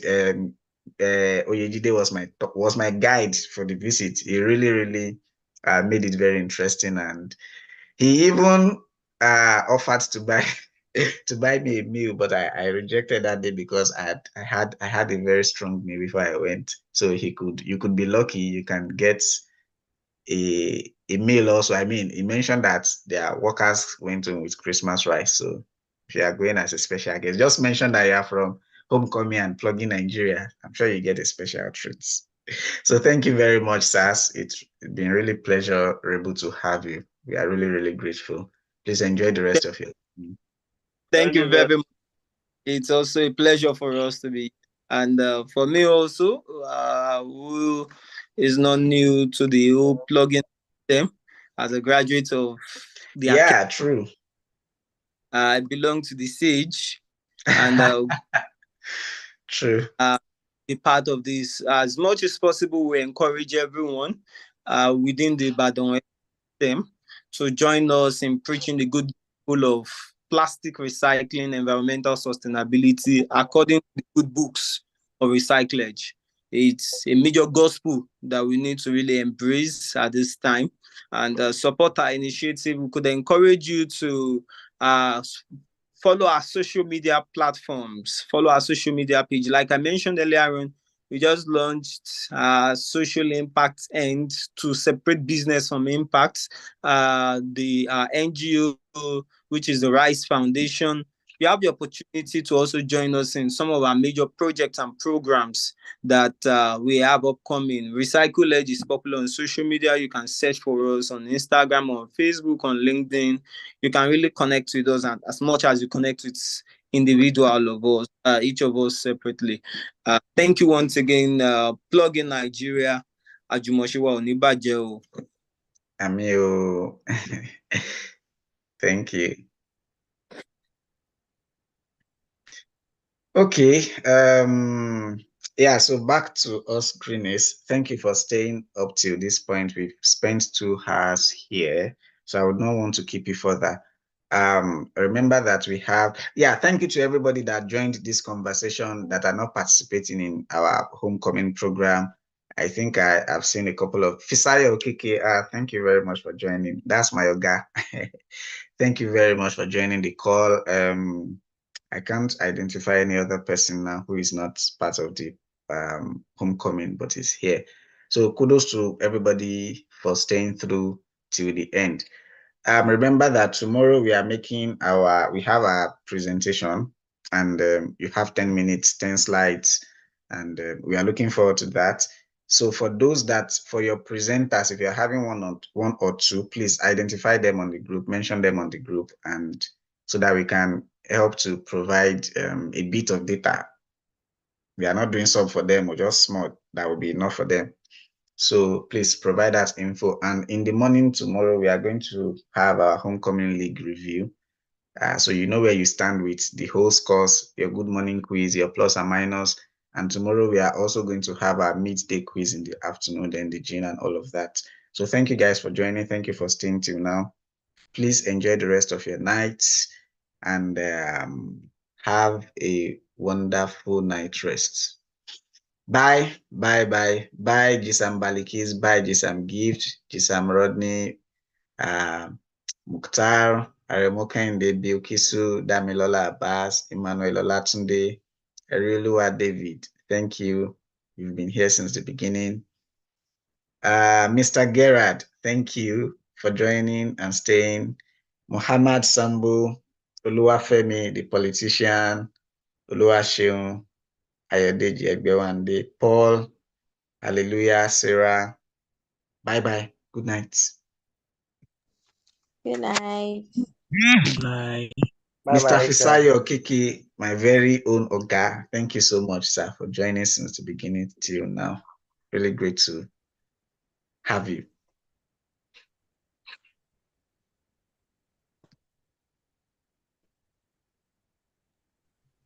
Thank you.